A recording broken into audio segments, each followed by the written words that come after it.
Hi! Good morning mga langga! Ang ganda ng araw today kahit na maulan sa labas mga langga. Ayan. Sobrang maulan. Alam nyo, kaninang umaga, kaninang madaling umaga, madaling umaga ba? Kaninang madaling araw, yun yung word na hinahanap ko. Sorry, wala akong tulog, kaya hindi nakakapag-function ng mabuti yung aking isipan. Pero sobrang saya ko today, sobrang saya namin ni Mike kasi guess what mga langga? Dumating na yung birth certificate ng anak namin mga langga. And alam niyo kung bakit kami masaya kasi officially Kiwi citizen na si Belle Dandy. Belle Dandy Mirabel po yung pangalan ng anak ko. Sa mga nagtatanong po dyan kung anong name ni baby. Napakabilis lang ng proseso ng pagkuha ng birth certificate ni baby mga langga. Basically, nag-login lang kami sa website na ito. At ayan, finilapan lang namin siya. And it took only 2 working days na dumating na sa amin yung kanyang birth certificate. At diba nabanggit ko dati na merong mga designs na pwede mong kunin para sa birth certificate ng anak mo. And ito yung napili namin. Ipapakita ko sa inyo. So let's unbox this. Unbox ba to? Hindi naman ito box. So buksan natin ito mga langga. Pero anyway, andito tayo ngayon sa kwarto ni baby na sobrang, ayan, hindi pa siya ayos mga langga. Sobrang dumi pa kasi wala tayong time. Sobrang wala tayong time mga langga. Ang dami ko pang aayusan dyan. Yan yung cot ni baby or yung crib niya. Hindi namin siya dyan pinapatulog at the moment.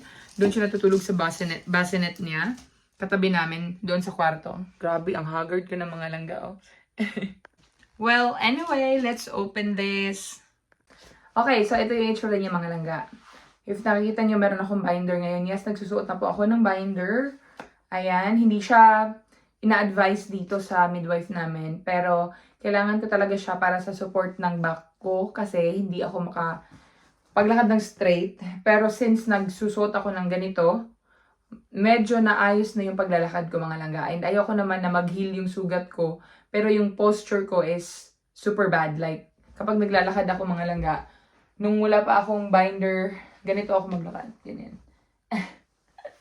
Pero ngayon, since may binder na ako and hindi ko naman siya all day sinusuot, mga couple of hours lang, naging maayos na yung aking posture. Nakikita niyo naman din sa mga videos ko na ina-upload recently, diba, na maayos na yung paglalakad ko. But anyway, hindi yan yung ating point ng video na to. Let's open this. Sobrang saya namin ni Mike nung dumating to kahapon.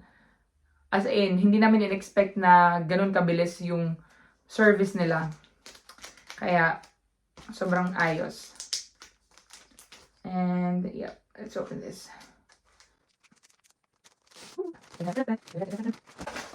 So, yung pinili namin na design, kasi meron naman silang plain lang, yung walang design yung back niya. Pero, pinili namin na meron siyang design at least. So, ito yung name ni baby. Tatakpan lang natin yung address. Ayan, Mirabel. Ayan, Belle Dandy Mirabel Partol.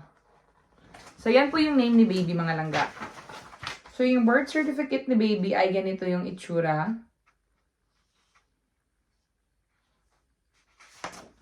Ayan. So, wait lang. Teka lang.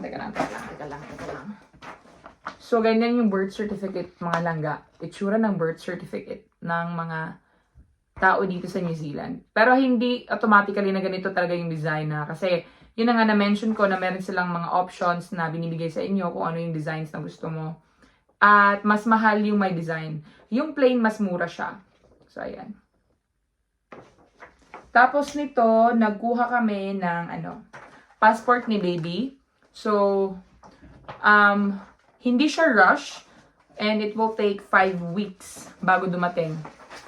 And luckily naman, nakuha na namin si baby ng litrato para sa kanyang passport. And yun yung pinaka mahirap gawin mga langga. Sobrang hassle na kuhanan si baby ng passport photo kasi ang hirap niyang patinginin sa camera. Pero after 2 days or 3 days of trying, finally nakakuha kami ng magandang litrato na acceptable at nasa standard naman ng immigration tinanggap nila nung chinek nila. Kaya ngayon, nag-aantay na lang kami.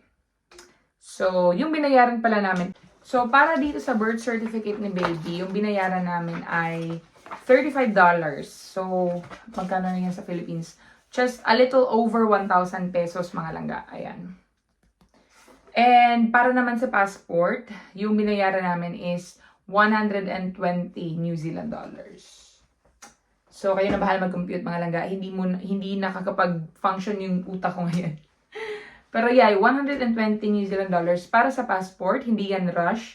Merong rush, pero mas mahal siya. Siguro, nakalimutan ko na magkano exactly. Siguro nasa mga 300 plus New Zealand dollars yun.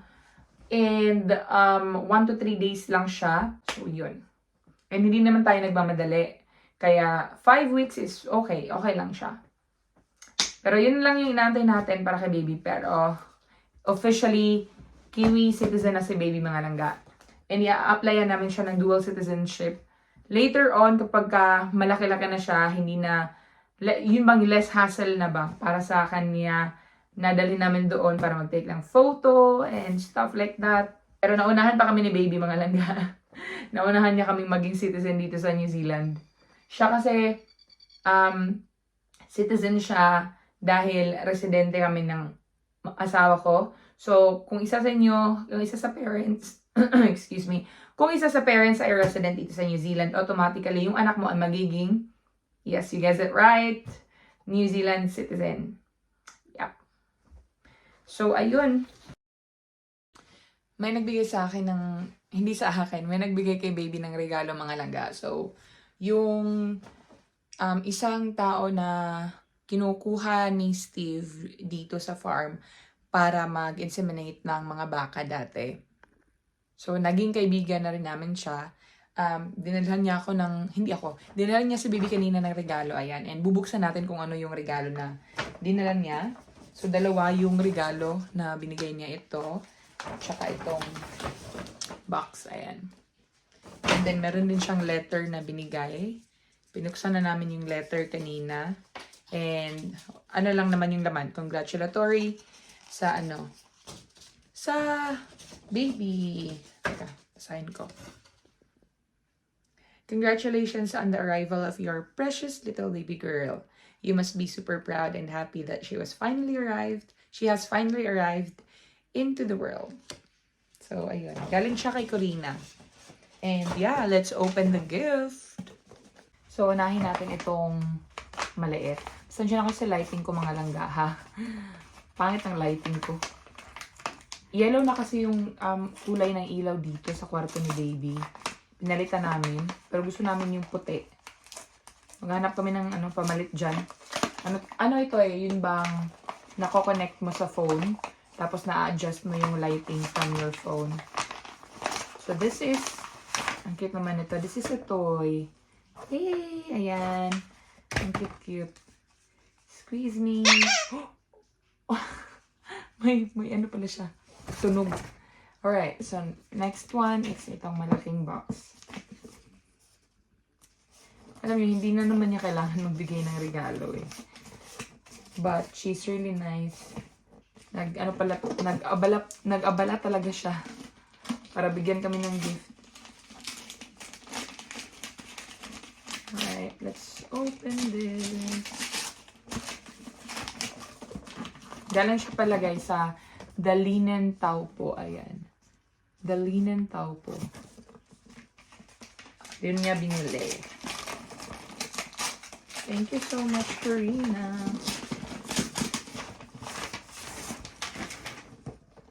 Ito, yung loob. And buksan natin yung box.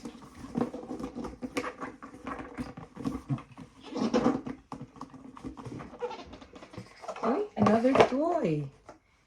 Uy, ang cute naman itong toy na to. Toy ba yan? Toy yata siya, no? Yeah, it's a toy without a body. Pero ang cute. Teka, parang headband yata ito. I'm not sure. Or damit. Basta, ayan, oh, look at that. So cute. Aww. Ayan.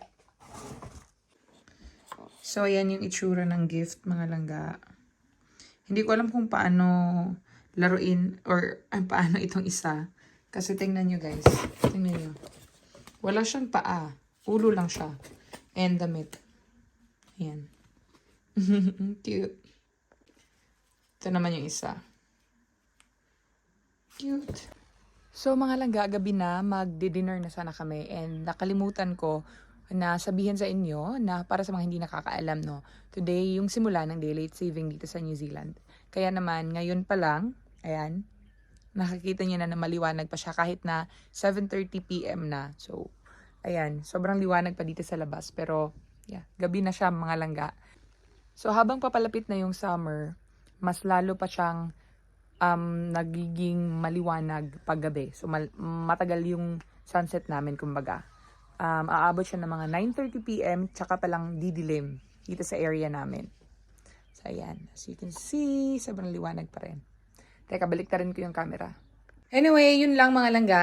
Maraming salamat for watching. Kung bago kayo dito sa aking channel, ako nga pala si Jen at nandito ako ngayon sa New Zealand kasama ang aking asawa na si Mike at ang anak namin. Nagtatrabaho kami ni Mike at nagmamanage sa farm na ito. Currently, dahil kapapanganak ko pa lang, naka-maternity leave po ako for 1 year. Shoutout po sa inyong lahat at sa mga kababayan namin na mga taga Tagum City. God bless! Bye!